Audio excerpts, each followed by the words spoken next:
तिरिच उदय प्रकाश। इस घटना का संबंध पिताजी से है, मेरे सपने से है और शहर से भी है। शहर के प्रति जो एक जन्मजात भय होता है उससे भी है। पिताजी तब 55 साल के हुए थे, दुबला शरीर, बाल बिल्कुल मक्के के भुए जैसे सफ़ेद, सिर पर जैसे रुई रखी हो। वे सोचते ज़्यादा थे, बोलते बहुत कम। जब बोलते तो हमें राहत मिलती, जैसे देर से रुकी हुई सांस निकल रही हो। साथ साथ हमें डर भी लगता। हमें बच्चों के लिए वे एक बहुत बड़ा रहस्य थे। हमें पता था कि संसार के सारे ज्ञान की तिजोरी उनके पास है। हम जानते थे कि संसार की सारी भाषाएं वे बोल सकते हैं। दुनिया उनको जानती है और हमारी तरह ही उनसे डरती हुई उनका सम्मान करती है। हमें उनकी संतान होने का गर्व था। कभी कभी वैसे ऐसा सालों में एक आध बार ही होता। वे शाम को हमें अपने साथ टहलाने कहीं बाहर ले जाते। चलने से पहले वे मुंह में तंबाकू भर लेते। तंबाकू के कारण वे कुछ बोल नहीं पाते थे, वे चुप रहते। यह चुप्पी हमें बहुत गंभीर, गौरवशाली, आश्चर्यजनक और भारी भरकम लगती।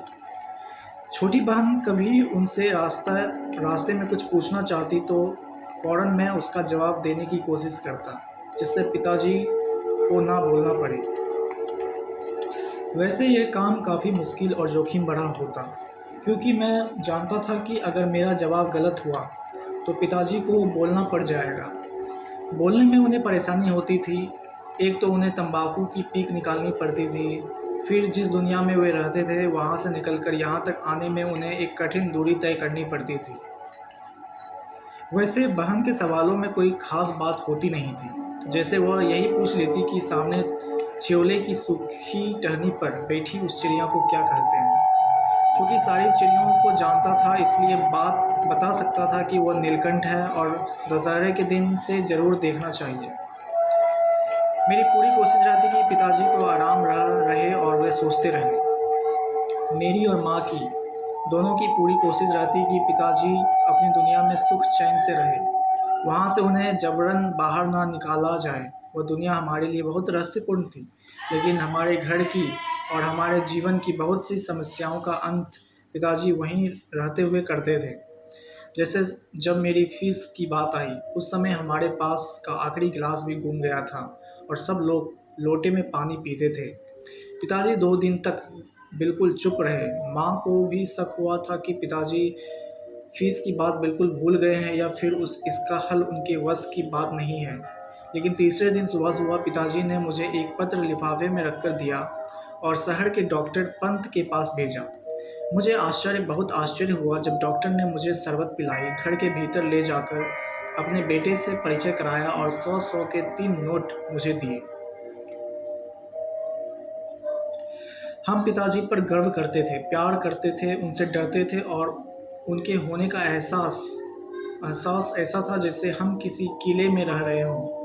ऐसा किला जिसके चारों ओर गहरी नहरें खुदी हुई हो, बुर्जें बहुत ऊंची हो, दीवारें सख्त लाल चट्टानों से की बनी हुई हो और हर बाहरी हमले के सामने हमारा किला अभेद हो। पिताजी खूब मजबूत किला थे। उनके परकोटे पर हम सब कुछ भूलकर खेलते थे, दौड़ते थे और रात में खूब गहरी नींद मुझे आती थी। लेकिन उस दिन शाम को जब पिताजी बाहर से टहलकर आए तो उनके टखने में पट्टी बंधी थी। थोड़ी देर में गांव के कई लोग वहां आ गए। पता चला कि पिताजी को जंगल में तिरिच विषखापर, एक जहरीला लिजार्ड, ने काट लिया है। हम सब जानते थे कि तिरिच के काटने पर आदमी बच ही नहीं सकता।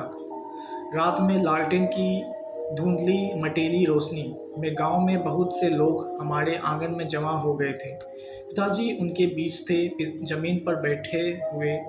पर पास के गांव का चुटवा नाई भी आया। वह अरंड के पत्ते और कंडे की राख से जहर उतारता था। तिरिच एक बार मैंने देखा था।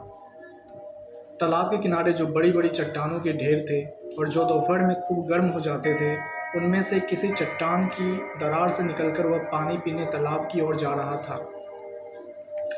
मेरे साथ थानू था। उसने बतलाया कि वह तिरिच है। काले नाग से 100 गुना ज़्यादा उसमें जहर होता है। उसी ने बताया कि सांप तो तब काटता है जब उसके ऊपर पैर पड़ जाए या कोई जब ज़बरदस्ती उसे तंग करे, लेकिन तिरछ तो नज़र मिलते ही दौड़ता है, पीछे पड़ जाता है। उससे बचने के लिए कभी सीधे नहीं भागना चाहिए, टेढ़ा मेढ़ा चक्कर काटते हुए गोल मोल दौड़ना चाहिए। दरअसल जब आदमी भागता है तो ज़मीन पर वह सिर्फ अपने पैरों के निशान ही नहीं छोड़ता, बल्कि हर निशान के साथ वहाँ की धूल में अपनी गंध भी छोड़ जाता है। तिरछ इसी गंध के सहारे दौड़ता है। थानू ने बतलाया कि तिरछ को चकमा देने के लिए आदमी को यह करना चाहिए कि पहले तो वह बिल्कुल पास पास कदम रखकर जल्दी जल्दी कुछ दूर दौड़े, फिर 4-5 बार खूब लंबी लंबी छलांग दे। तिरछ सूंघता हुआ दौड़ता आएगा, जहाँ पास पास पैर के निशान होंगे वहाँ उसकी रफ्तार खूब तेज हो जाएगी, और जहाँ से आदमी ने छलांग मारी होगी वहाँ आकर वह उलझ में पड़ जाएगा। वह इधर उधर तब तक भटकता रहेगा जब तक उसे अगले पैर का निशान और उसमें बसी गंध नहीं मिल जाती। हमें तिरछ के बारे में 2 बातें और पता थी। एक तो यह कि जैसे ही वह आदमी को काटता है वैसे ही वह वहाँ से भागकर किसी जगह पेशाब करता है और उस पेशाब में लौट जाता है। अगर तिरछ ने ऐसा कर लिया तो आदमी बच नहीं सकता। अगर उसे बचना है तो तिरछ के पेशाब में लौटने से पहले ही खुद किसी नदी, कुएं या तालाब में डुबकी लगा लेनी चाहिए, या फिर तिरछ के ऐसा करने के पहले ही उसे मार देना चाहिए। दूसरी बात यह कि तिरछ काटने के लिए तभी दौड़ता है जब उससे नज़र टकरा जाए। अगर तिरछ को देखो तो उससे कभी आँख मत मिलाओ। आँख मिलते ही वह आदमी को गंध पहचान लेता है और फिर पीछे लग जाता है। फिर तो आदमी चाहे पूरी पृथ्वी का चक्कर लगा ले, तिरछ पीछे पीछे आता है। मैं भी तमाम बच्चों की तरह उस समय तिरछ से बहुत डरता था। मेरे 2 स्वप्न में सबसे खतरनाक पात्र 2 ही थे, एक हाथी और दूसरा तिरछ। हाथी तो फिर भी दौड़ता दौड़ता थक जाता था और मैं पेड़ पर चढ़कर बच जाता था या फिर उड़ने लगता था, लेकिन तिरछ, उसके सामने तो मैं किसी इंद्रजाल में बंध जाता था। मैं सपने में कहीं जा रहा होता तो अचानक ही किसी जगह वह मिल जाता। उसकी जगह तय नहीं होती थी। कोई ज़रूरी नहीं था कि वह चट्टानों की दरार में, पुरानी इमारतों के पिछवाड़े में या किसी झाड़ी के पास दिखे। वह मुझे बाज़ार में, सिनेमा हॉल में, किसी दुकान या मेरे कमरे में ही दिख सकता था।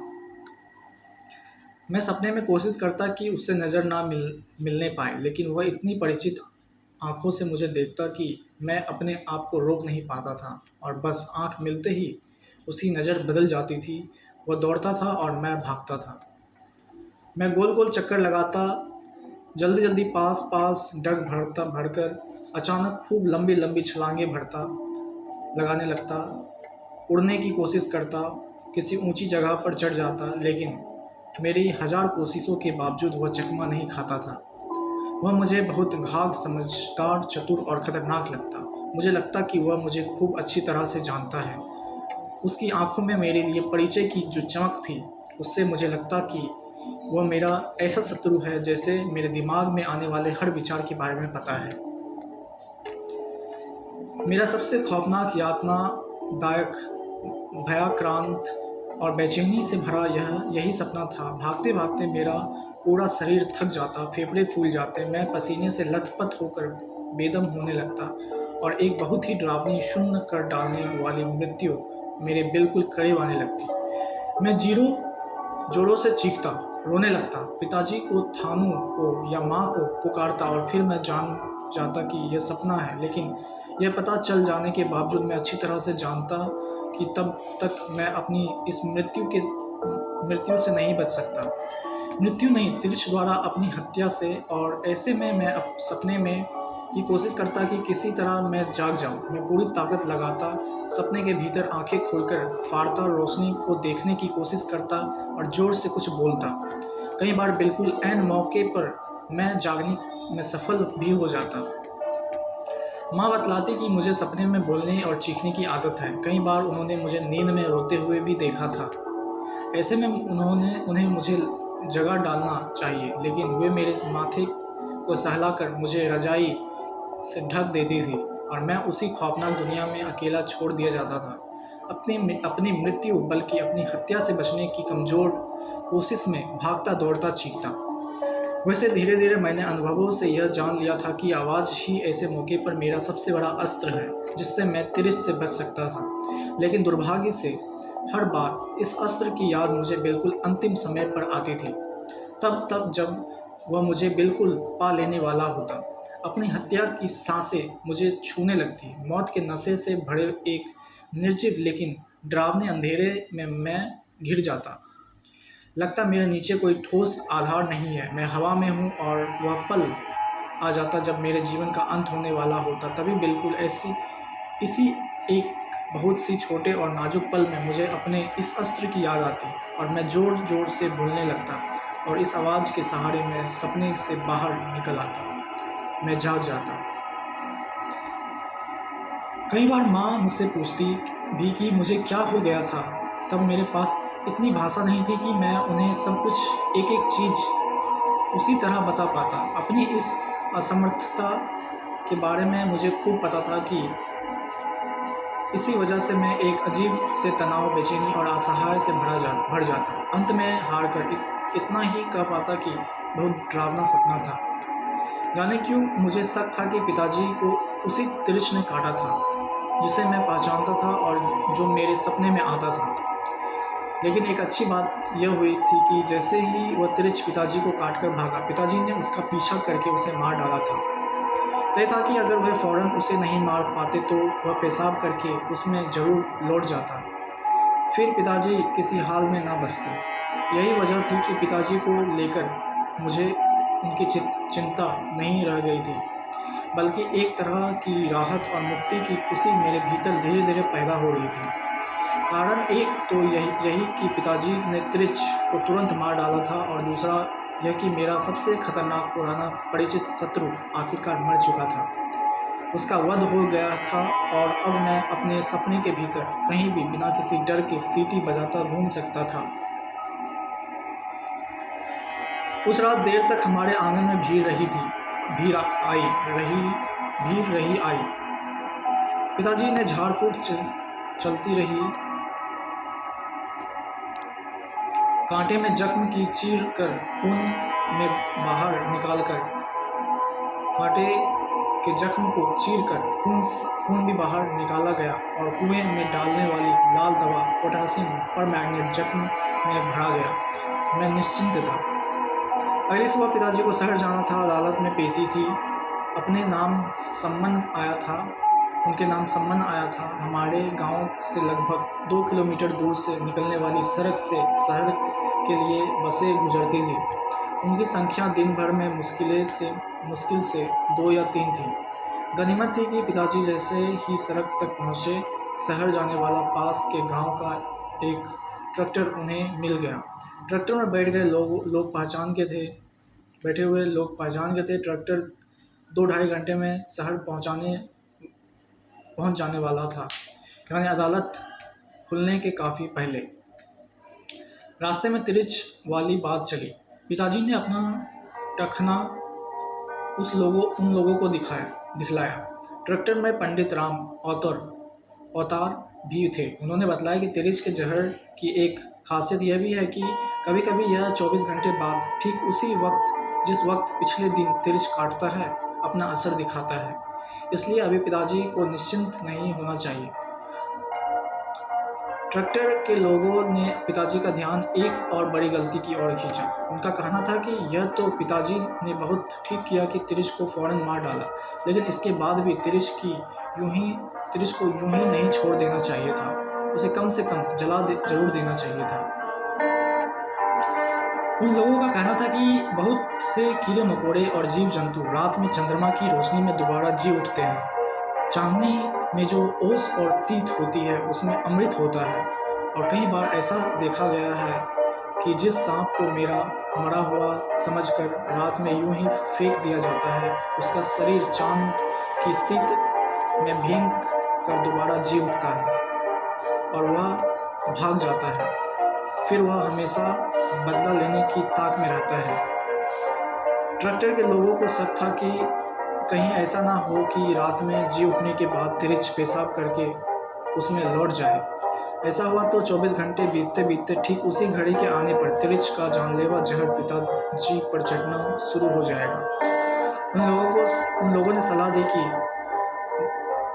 भी दी कि पिताजी को वहीं से वापस लौट जाना चाहिए और अगर संयोग से उस तिरिच की लाश उसी जगह पड़ी हुई हो तो उसे अच्छी तरह जलाकर राख कर देना चाहिए। लेकिन पिताजी ने उन्हें बतलाया कि पेशी कितनी ज़रूरी थी। यह तीसरा संबंध थी और अगर इस बार भी वे अदालत में हाजिर न हुए तो गैर जमानती वारंट निकलने का डर था। पेशी भी हमारे उसी मकान को लेकर थी जिसमें हमारा परिवार रह रहा था। वकील को पिछले 2 बार की पेशी में फीस भी नहीं दी जा सकी थी और कहीं अगर उसने लापरवाही दिखला दी और जज सनक गया तो वह हमारी कुर्की डिड़की भी करवा सकता था। विचित्र स्थिति थी कि अगर पिताजी उस तिरिच की लाश को जलाने के लिए ट्रैक्टर से उतरकर वहीं से गांव लौट आते तो गैरेज मानती वारंट के तहत वे गिरफ्तार कर लिए जाते और हमारा घर हमसे छिन जाता, अदालत हमारे खिलाफ हो जाती। लेकिन पंडित राम अवतार एक वेद भी थे।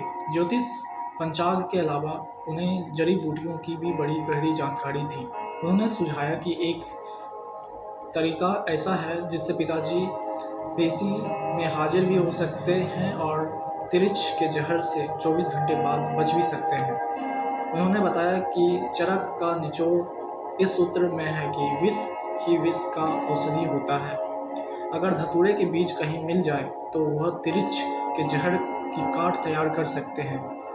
अगले गांव सामतपुर में ट्रैक्टर रोक दिया गया और एक तेली के खेत में धतूरे के पौधे आखिरकार खोज निकाले गए। धतूरे के बीज को पीसकर उसे तांबे के पुराने सिक्के के साथ उबालकर काढ़ा तैयार किया गया।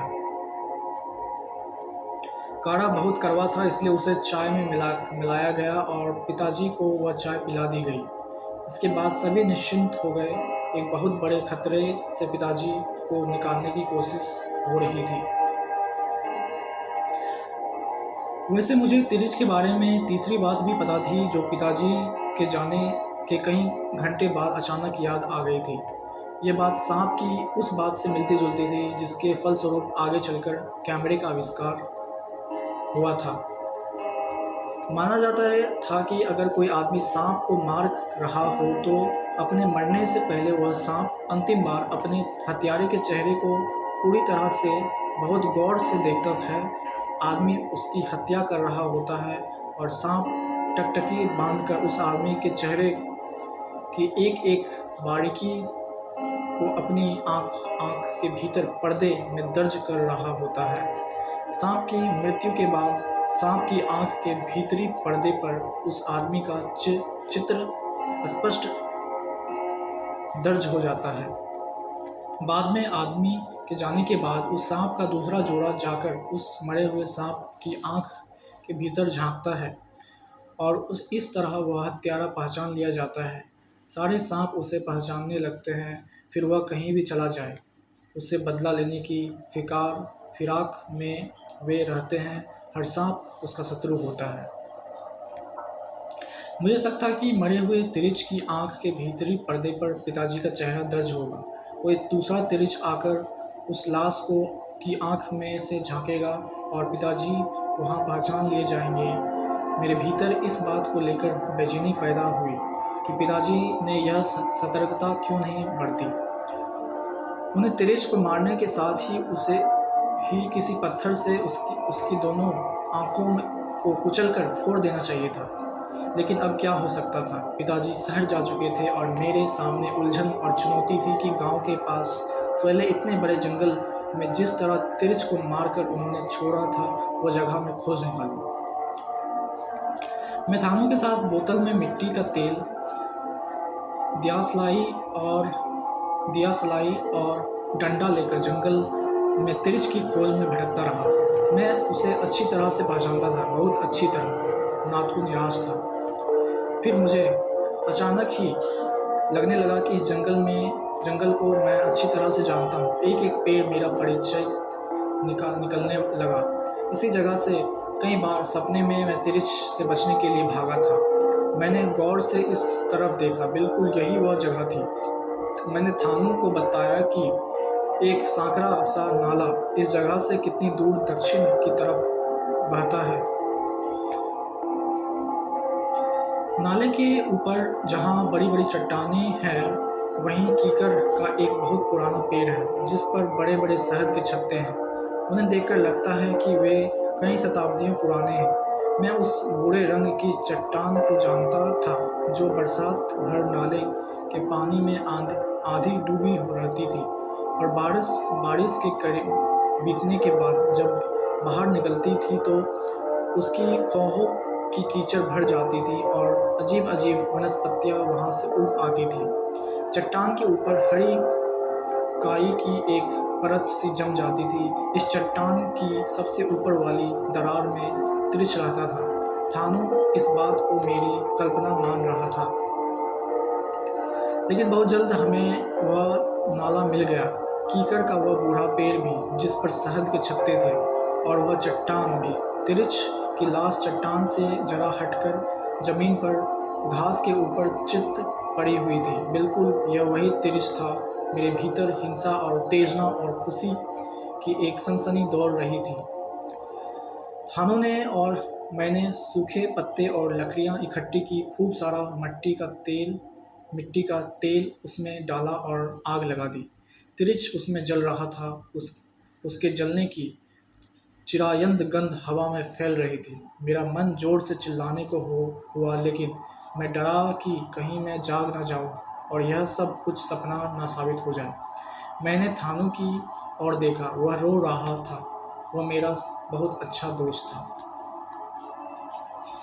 मेरे सपने में इसी जगह से निकलकर उस तिरिच ने कई बार मेरा पीछा करना शुरू किया था। आश्चर्य था कि इतने लंबे अरसे से उसके अड्डे को इतनी अच्छी तरह से जानने के बावजूद कभी दिन में आकर मैंने उसे मारने की कोशिश नहीं की थी। मैं आज बेतहाशा खुश था। पंडित राम अवतार ने बताया था कि ट्रैक्टर ने 9:45 बजे के लगभग शहर का चुंगी नाका पार किया था। वहाँ उन्हें नाके का टोल टैक्स चुकाने के लिए कुछ देर रुकना भी पड़ा था। वहाँ पर पिताजी ट्रैक्टर से उतरकर पेशाब करने गए थे। लौटने पर उन्होंने बताया था कि उनका सिर कुछ घूम सा रहा है। तब तक पिताजी को धतूरे का काढ़ा पिए हुए तकरीबन डेढ़ घंटा हो चुका था। ट्रैक्टर ने पिताजी को शहर के 10:05-7 के आसपास छोड़ दिया था। ट्रैक्टर में ही बैठे पलरा गांव के मास्टर नंदलाल का कहना था कि जब शहर में मिनरवा टाकीज के पास वाले चौराहे पर पिताजी को ट्रैक्टर से उतारा गया, तब उन्होंने शिकायत की थी कि उनका गला कुछ सूख सा रहा है। वे थोड़ा परेशान भी थे क्योंकि अदालत जाने का रास्ता उन्हें मालूम नहीं था और शहर के लोगों से पूछ कर कहीं जाने में उन्हें बहुत तकलीफ होती थी। पिताजी के साथ एक दिक्कत यह भी थी कि गांव या जंगल की पगडंडियां तो उन्हें याद रहती थी, शहर की सड़कों को वे भूल जाते थे। शहर वे बहुत कम जाते थे। जाना ही पड़े तो अंतिम समय तक वे टालते रहते थे, तब तक जब तक जाना बिल्कुल ही ज़रूरी ना हो जाए।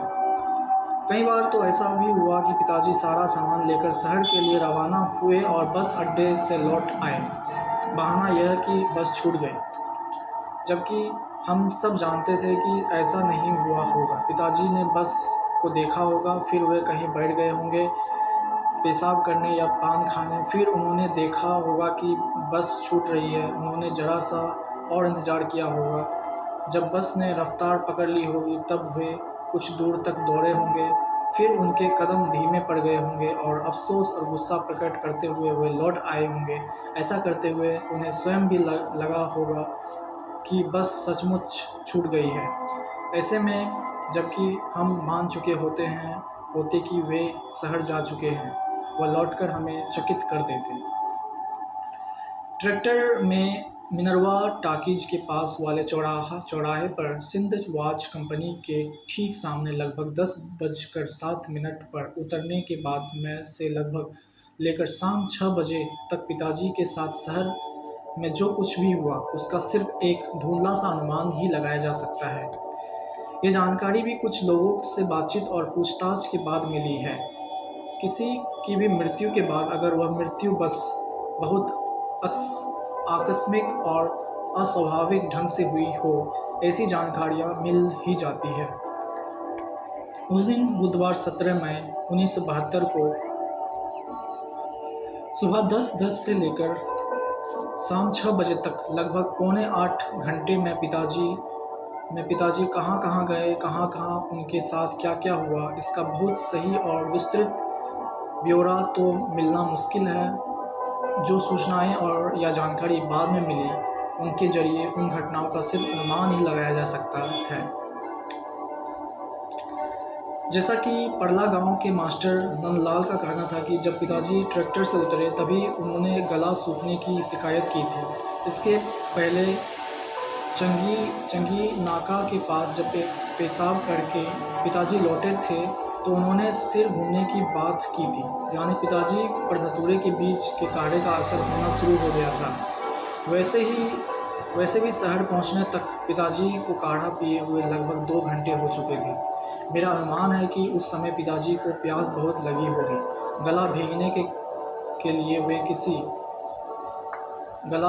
के लिए वे किसी होटल या ढाबे की तरफ गए भी होंगे, लेकिन जैसा कि मुझे उनके स्वभाव के बारे में पता है, वे वहाँ कुछ देर खड़े रहे होंगे और फिर एक गिलास पानी मांगने का फैसला न कर सके होंगे। एक बार उन्होंने बताया भी था कि कुछ साल पहले गर्मियों के दिन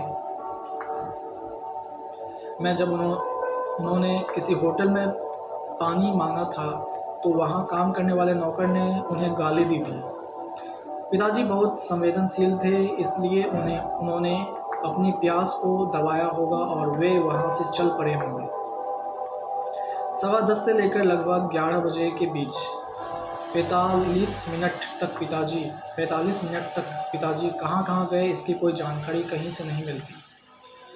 इस बीच ऐसी कोई खास घटना भी नहीं हुई जिससे कोई कुछ कह सके। फिर शहर में सड़क पर आते जाते लोगों में से किसी ने उन पर ध्यान दिया हो, उन्हें देखा हो, इसका पता लगाना भी मुश्किल है। वैसे मेरा अपना अंदाज़ा है कि इस बीच पिताजी ने कुछ लोगों से अदालत जाने का रास्ता पूछा होगा और उनके दिमाग में यह बात भी रही होगी कि वहां पहुंचकर वे अपने वकील SN अग्रवाल से पानी मांग लेंगे। लेकिन उनके पूछने पर या तो लोग चुप रहकर तेज़ी से आगे बढ़ गए होंगे या किसी ने इतनी बौखलाहट और जल्दबाजी में उन्हें कुछ बताया होगा जो पिताजी ठीक से समझ नहीं सके होंगे और सिर्फ अपमानित, दुखी और परेशान होकर रह गए होंगे। शहर में ऐसा होता ही है। वैसे बीच के पौने घंटे के बारे में मेरा अपना अनुमान है कि इस बीच पिताजी पर काढ़े का असर काफ़ी बढ़ गया होगा। मई की धूप और प्यास ने इस असर को और भी तेज और भी गहरा कर दिया होगा। उनके पैर लड़खड़ाने भी लगे होंगे और बहुत संभव है कि एकाध बार इस बीच उन्हें चक्कर भी आ गए हों। पिताजी 11 बजे शहर में देशबंधु मार्ग पर स्थित स्टेट बैंक ऑफ इंडिया की इमारत में घुसे थे। वे वहाँ क्यों गए इसकी वजह ठीक ठाक समझ में नहीं आती। वैसे हमारे गांव का रमेश दत्त शहर में भूमि विकास सहकारी बैंक में क्लर्क है। हो सकता है पिताजी के दिमाग में सिर्फ बैंक रहा हो और यहाँ से गुजरते हुए अचानक उन्होंने स्टेट बैंक देखा हो और वे उधर घूम गए हो। उन्होंने अब तक पानी नहीं पिया था, इसलिए उन्होंने सोचा होगा कि वे रमेश दत्त से पानी भी मांग लेंगे, अदालत जाने का रास्ता भी पूछ लेंगे और बता सकेंगे कि उनका सिर घूम सा रहा है। यह भी कि कल शाम उन्हें तिरिश ने काटा था। स्टेट बैंक ने कैशियर अग्निहोत्री के अनुसार वह उस समय कैश रजिस्ट्री चेक कर रहा था। उसकी मेज पर लगभग 28,000 रुपयों की गठियाँ रखी हुई थी। उस वक्त 11 से 2-3 मिनट ऊपर हुए होंगे, तभी पिताजी वहाँ आए। उनके चेहरे पर धूल लगी हुई थी, चेहरा डरावना था और अचानक ही उन्होंने ज़ोर से कुछ कहा था। अग्निहोत्री का कहना था कि मैं अचानक डर गया। अमूमन ऐसे लोग बैंक के इतने भीतर कैशियर की टेबल तक नहीं पहुंच पाते। अग्निहोत्री का कहना यह भी था कि अगर वह पिताजी को एकाध मिनट पहले से अपनी ओर आता हुआ देख लेता तब शायद ना डरता। लेकिन हुआ यह कि वह पूरी तरह से कैश रजिस्टर के हिसाब किताब में डूबा हुआ था। तभी अचानक ही पिताजी ने आवाज़ निकाली और सिर उठाते ही उन्हें देखकर वह डर गया और चीख पड़ा। उसने घंटी भी बजा दी। बैंक के चपरासियों और 2 चौकीदारों और दूसरे कर्मचारियों के अनुसार अचानक ही कैशियर की चीख और घंटी की आवाज़ से वे सब लोग चौंक गए और उस तरफ दौड़े। तब तक नेपाली चौकीदार थापा ने पिताजी को दबोच लिया था और मारता हुआ कॉमन रूम की तरफ ले जा रहा था।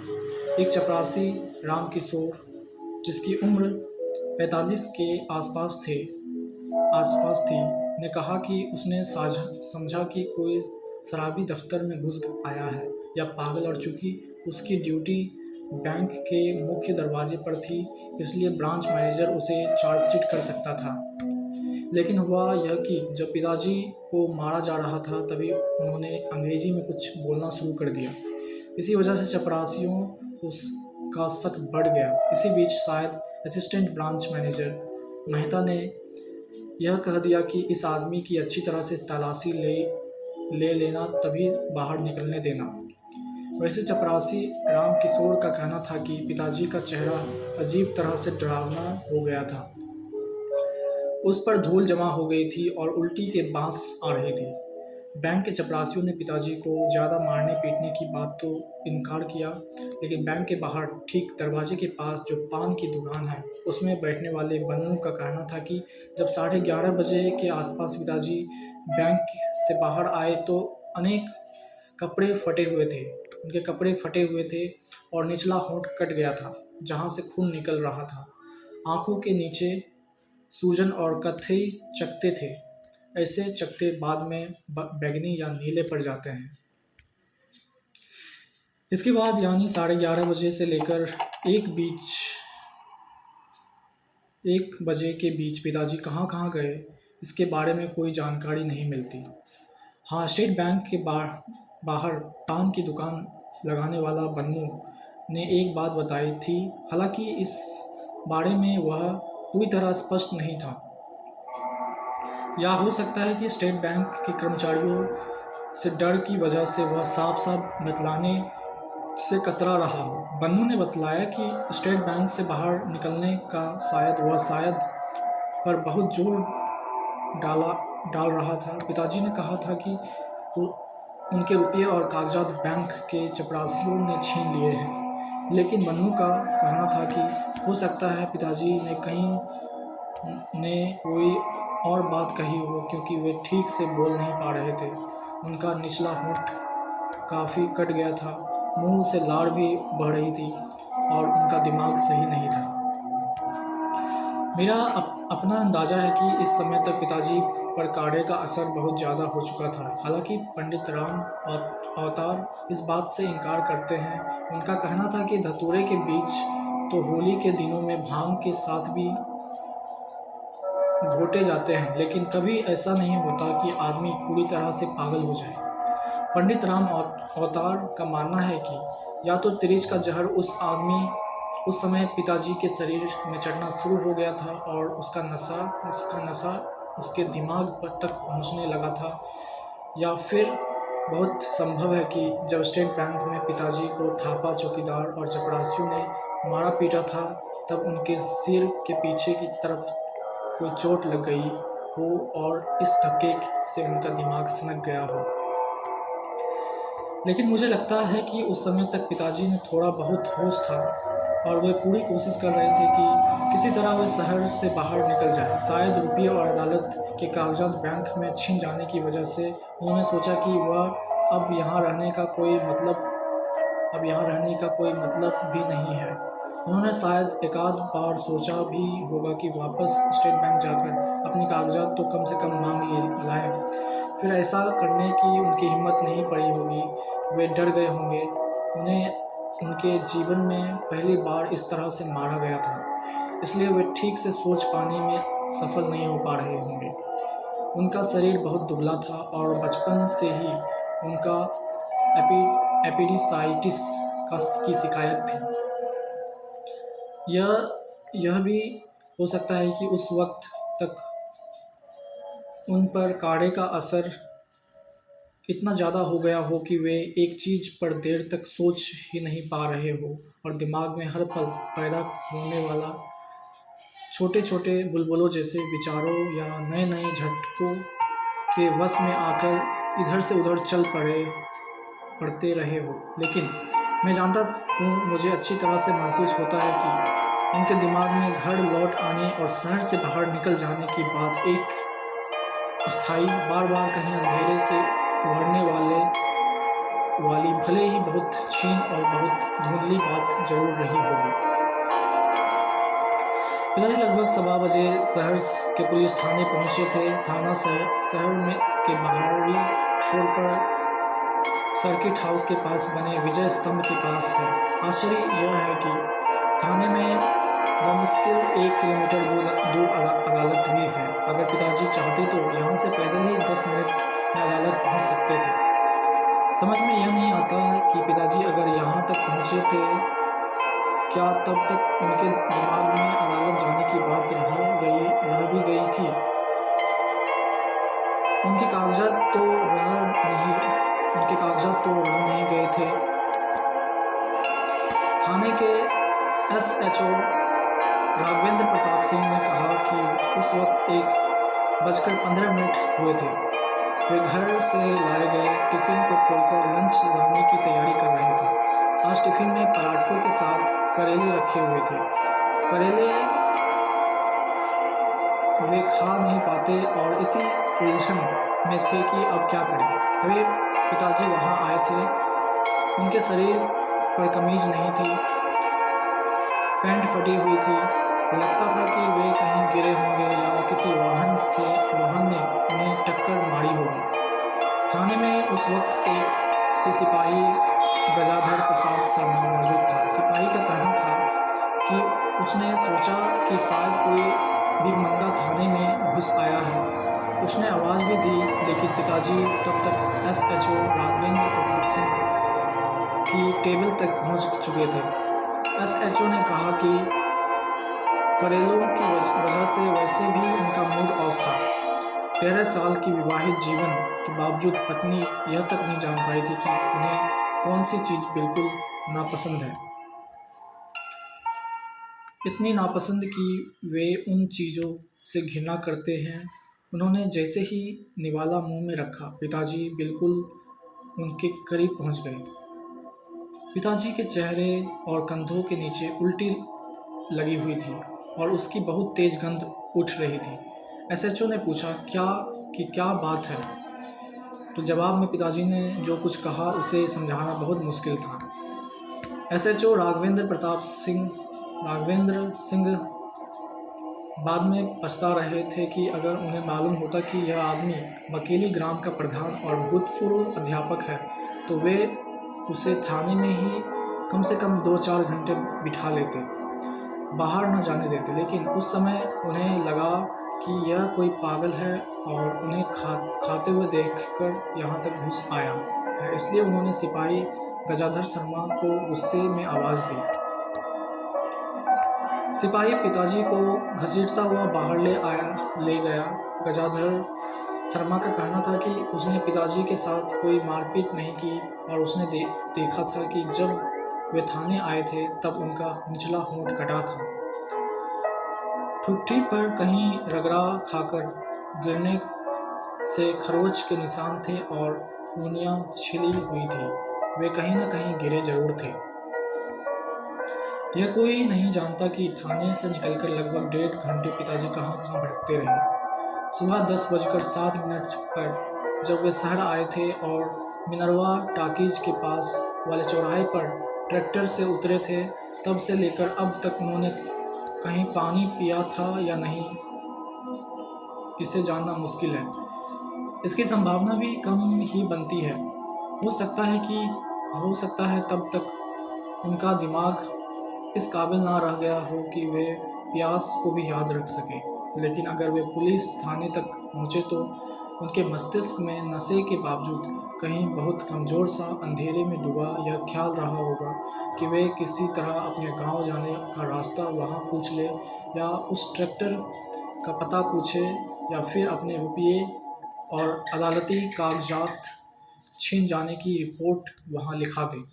ये सोचने की के करीब पहुंचना ही बुरी तरह से बेचैनी कर डालने वाला है कि उस समय पिताजी सिर्फ तिरछ के जहर और धतूरे के नशे के खिलाफ ही नहीं लड़ रहे थे, बल्कि हमारे मकान को बचाने की चिंता भी कहीं ना कहीं उनके नशे की नींद में से बार बार सिर उठा रही थी।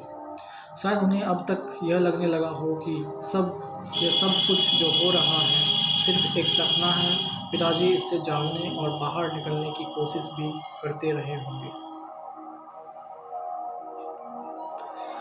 2:15 के आसपास पिताजी को शहर के बिल्कुल उत्तरी छोर पर बसी सबसे संपन्न कॉलोनी इतवारी कॉलोनी में घसीटते हुए देखा गया था। यह कॉलोनी सररफा के जौहरियों, पीडब्ल्यूडी के बड़े ठेकेदारों और रिटायर्ड अफसरों की कॉलोनी थी। कुछ समृद्ध पत्रकार कभी भी वहीं रहते थे। यह कॉलोनी हमेशा शांत और घटनाहीन रहती थी।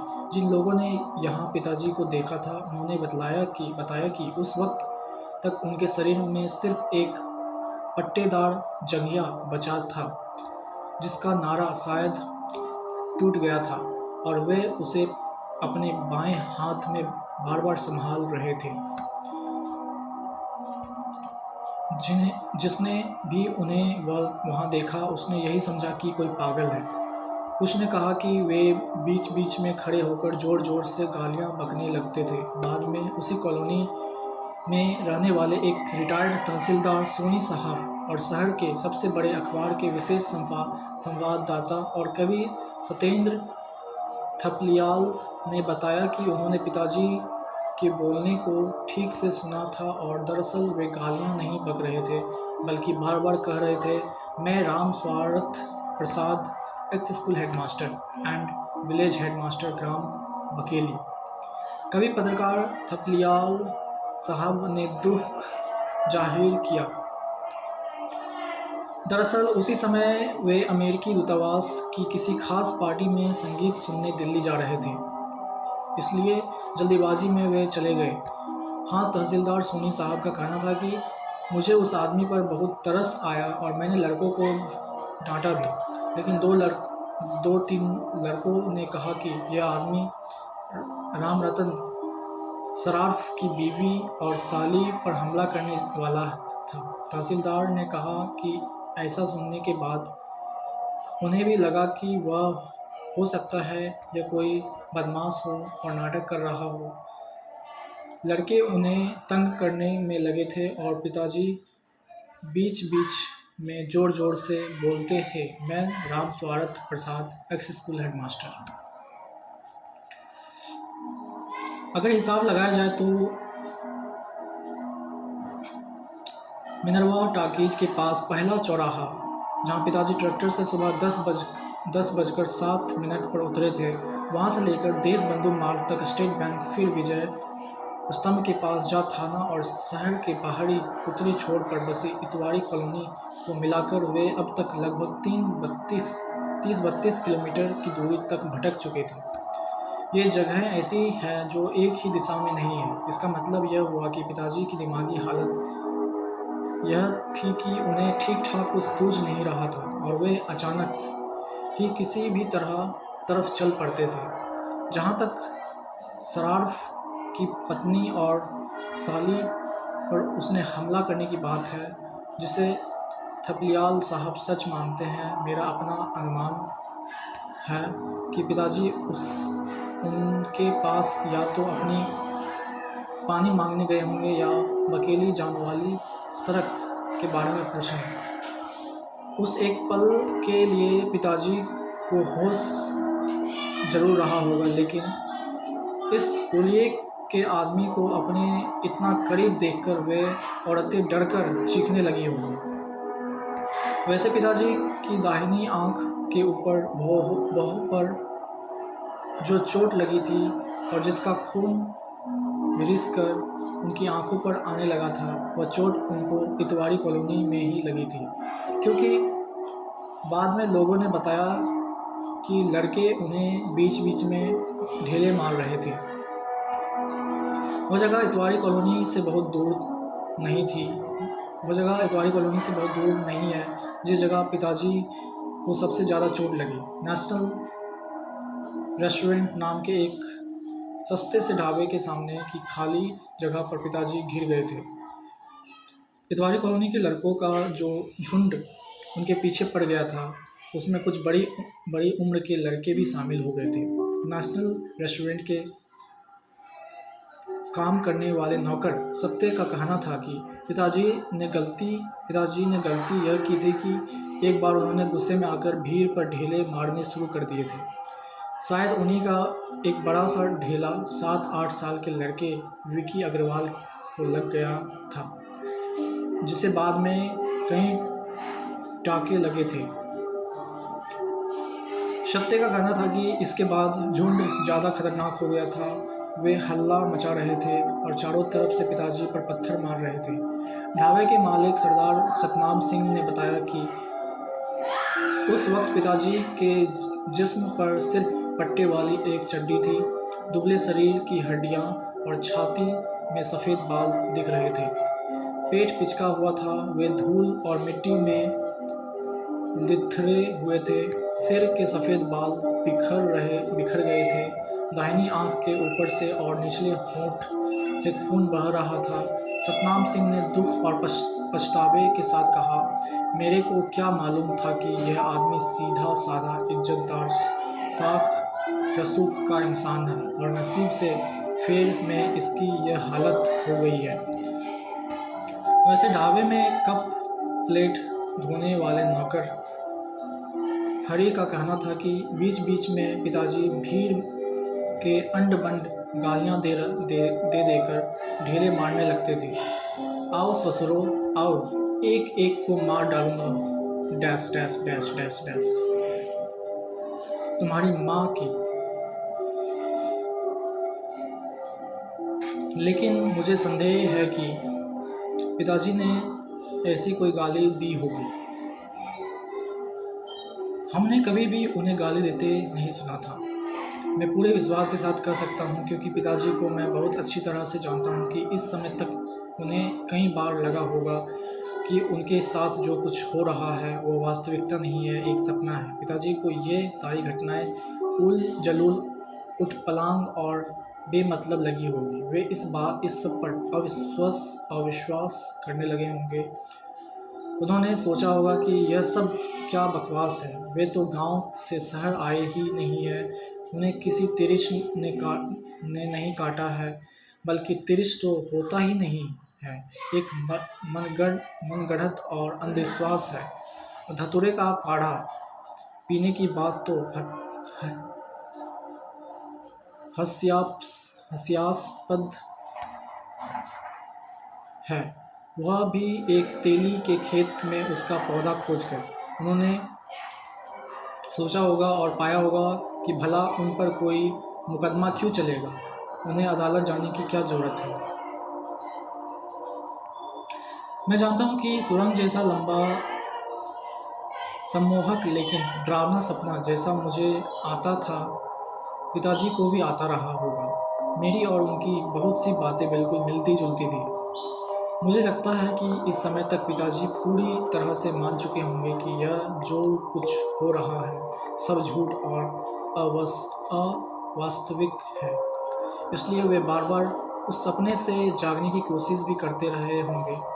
अगर वे बीच बीच में ज़ोर ज़ोर से कुछ बोलने लगते थे या शायद गालियाँ बकने लगते थे, तो इस कठिन कोशिश में कि वे उस आवाज़ के सहारे उस दुःस्वप्न के से बाहर निकल आए। नेशनल रेस्टोरेंट के नौकरों और मालिक सरदार सतनाम सिंह ने जैसा बताया कि इसके अनुसार उस जगह पर पिताजी को बहुत चोट आई थी। उनकी कनपट्टी, माथे, पीठ और शरीर के दूसरे हिस्सों पर कई ईंट और ढेले आकर लग गए थे। सड़क का ठेका लेने वाले ठेकेदार अरोड़ा के 20-22 साल के लड़के संजू ने उन्हें 2-3 बार लोहे की रॉड से भी मारा था। सत्ते का तो कहना था कि इतनी चोटों से कोई भी आदमी मर सकता था।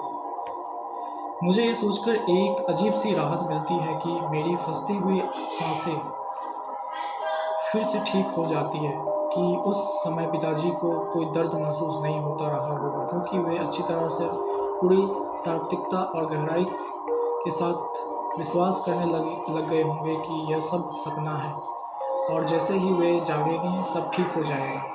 आंखें खुलते ही आंगन बुहारती माँ नज़र आ जाएगी या नीचे फरसे पर सोते हुए मैं और छोटी बहन दिख जाएंगे या गोड़ियों का झुंड। हो सकता है कि उन्हें बीच बीच में अपने इस अजीबोगरीब सपने पर हंसी भी आई हो। अगर पिताजी ने गुस्से में लड़कों की तरफ खुद भी ढेले मारने शुरू कर दिए तो इसके पीछे पहली वजह तो यही थी कि उन्हें यह बात अच्छी तरह से पता था कि ढेले सपने के भीतर जा रहे हैं और इससे किसी को कोई चोट नहीं आएगी। यह भी हो सकता है कि पूरी ताकत से ढेला मार कर वे उत्सुकता और बेचैनी से यह इंतज़ार करते रहे हो कि जैसे ही वह जाकर किसी लड़के के सिर से टकराएगा उसका माथा नष्ट होगा और एक ही झटके में इस दुःस्वप्न के टुकड़े टुकड़े बिखर जाएंगे और चारों ओर से वास्तविक संसार की बेतहाशा रोशनी अंदर आने लगेगी। उनका जोर जोर से चीखना भी दरअसल गुस्से के कारण नहीं था। वे असल में मुझे, छोटी बहन को, माँ को या किसी को भी पुकार रहे थे कि अगर वे अपने आप इस सपने से जाग पाने में सफल ना भी हो पाए तब भी कोई भी आकर उन्हें जगा दे। इस एक सबसे बड़ी विडंबना भी इसी बीच हुई। हमारे गांव की ग्राम पंचायत के सरपंच और पिताजी के बचपन के पुराने दोस्त पंडित कंधई राम तिवारी लगभग 3:30 बजे नेशनल रेस्टोरेंट के सामने सड़क से गुजरे थे। वे रिक्शे पर थे। उन्हें अगले चौराहे के 20 बस लेकर गांव लौटना था। उन्होंने उस ढाबे के सामने इकट्ठी भीड़ को भी देखा और उन्हें यह पता भी चल गया कि वहां पर किसी आदमी को मारा जा रहा है। उनकी यह इच्छा भी हुई कि वहां जाकर देखें कि आखिर मामला क्या है। उन्होंने रिक्शा रुकवा भी लिया, लेकिन उनके पूछने पर किसी ने कहा कि कोई पाकिस्तानी जासूस पकड़ा गया है जो पानी की टंकी में जहर डालने जा रहा था। उसे ही लोग मार रहे हैं। ठीक इसी समय पंडित कंधई राम को गांव जाने वाले बस आती हुई दिखी और उन्होंने रिक्शे वाले के अगले चौराहे तक जल्दी रिक्शा बढ़ाने के लिए कहा। गांव जाने वाली यह आखिरी बस थी। अगर उस बस के आने के 3-4 मिनट की भी देरी हो जाती तो वो निश्चिंत ही वहां जाकर पिताजी को देखते और उन्हें पहचान लेते। राज्य परिवहन की वह बस हमेशा आधा पौना घंटा लेट रहा करती थी, लेकिन उस दिन संयोग से वह बिल्कुल सही समय पर आ रही थी। सतनाम सिंह का कहना था कि वह भीड़ नेशनल रेस्टोरेंट के सामने से तब हटी और लोग तितर बितर हुए जब बड़ी देर तक पिताजी जमीन से उठे ही नहीं। ईंट का एक बड़ा सा ठेला उनकी कनपट्टी पर आकर लगा था। ईंट का एक बड़ा सा ढेला उनकी कनपट्टी पर आकर लगा था। उनके मुंह से खून आना शुरू हो गया था। सिर में जो चोट थी, सतनाम ने बताया कि जब पिताजी बहुत देर तक नहीं हिले डुले तो लड़कों के झुंड में से किसी ने कहा कि लगता है यह मर गया। जब भीड़ छटने के 10-15 मिनट बाद भी पिताजी नहीं हिले डुले तो सतनाम सिंह ने सत्ते से कहा था कि वह उनके मुंह में पानी के छिट्टे मारकर देखे कि वे सिर्फ बेहोश है तो हो सकता है कि उठ जाए। लेकिन सत्य पुलिस की वजह से डर रहा था। बाद में सतनाम सिंह ने खुद ही एक बाल्टी पानी उनके ऊपर डाला था। दूर से पानी डालने के कारण जमीन की मिट्टी गीली होकर पिताजी के शरीर में लिथर गई थी। सरदार सतनाम सिंह और सत्ते दोनों का कहना था कि लगभग 5 बजे तक पिताजी उसी जगह पड़े हुए थे, तब तक पुलिस नहीं आई थी।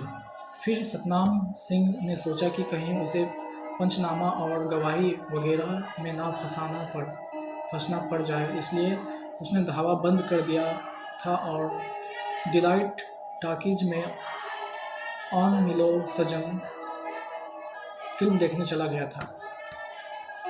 उस समय लगभग 6 बजे थे जब सिविल लाइंस की सड़क की पटरियों पर एक कतार में बनी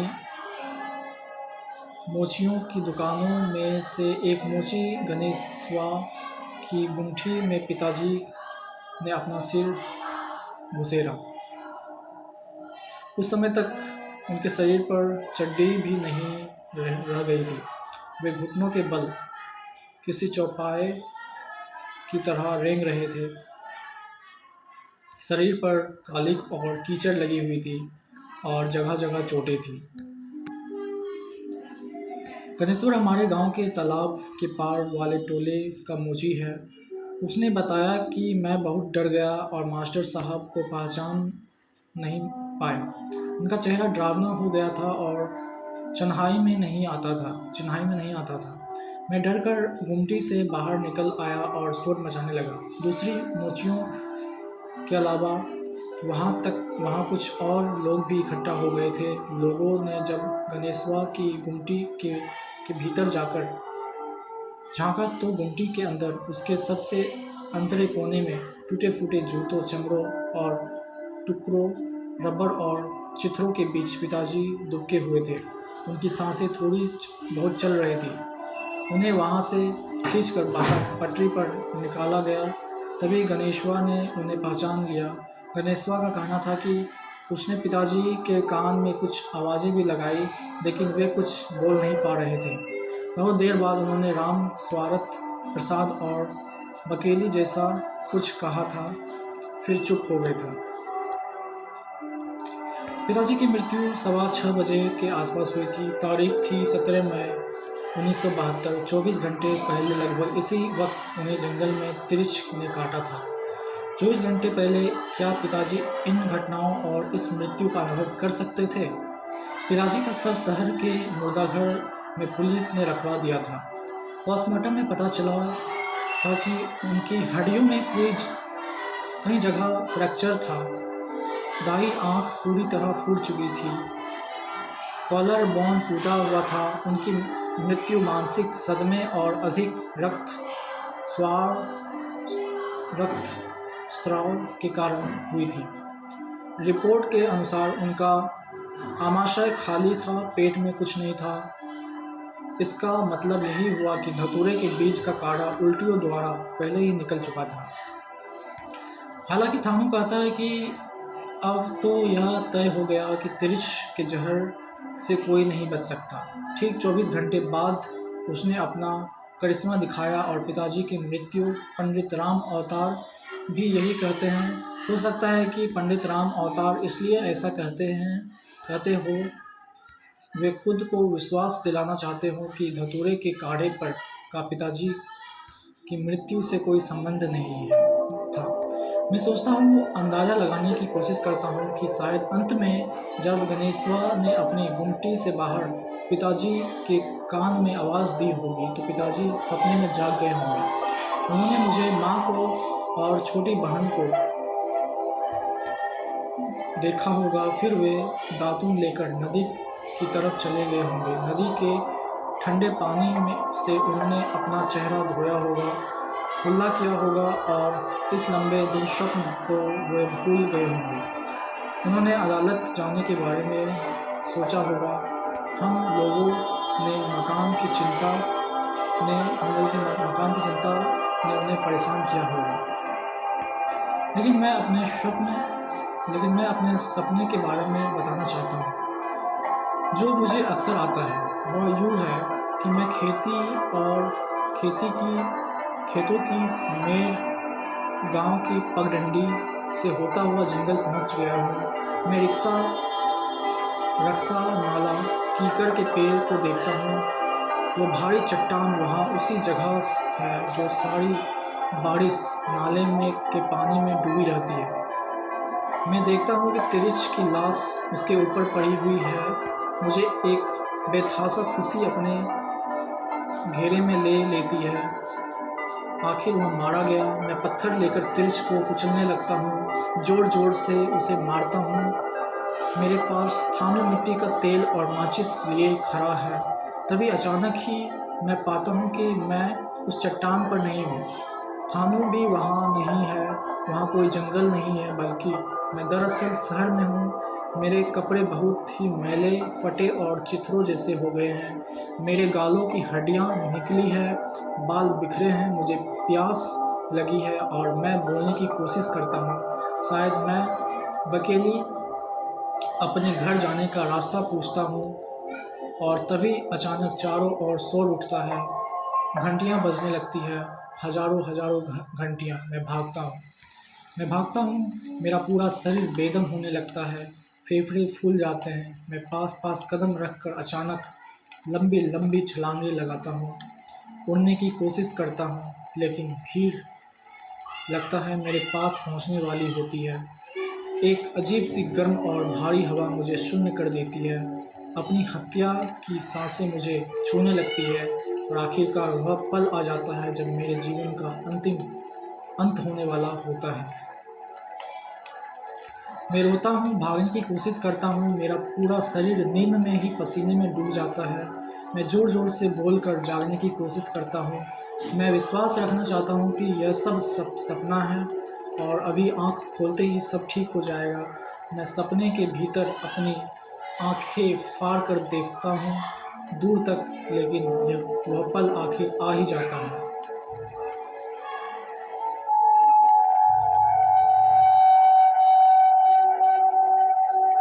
माँ बाहर से मुझे देखती है। मेरा माथा सहलाकर वह मुझे रजाई से भाप देती है और मैं वहाँ अकेला छोड़ दिया जाता हूँ, अपनी मृत्यु से बचने की कोशिश में जूझता, बेदम रोता रोता, चीखता और भागता। माँ कहती है मुझे अभी भी नींद में बड़बड़ाने और चीखने की आदत है, लेकिन मैं पूछता हूँ और यही सवाल मुझे हमेशा परेशान करता है और मुझे आखिरकार अब तिरिच का सपना क्यों नहीं आता।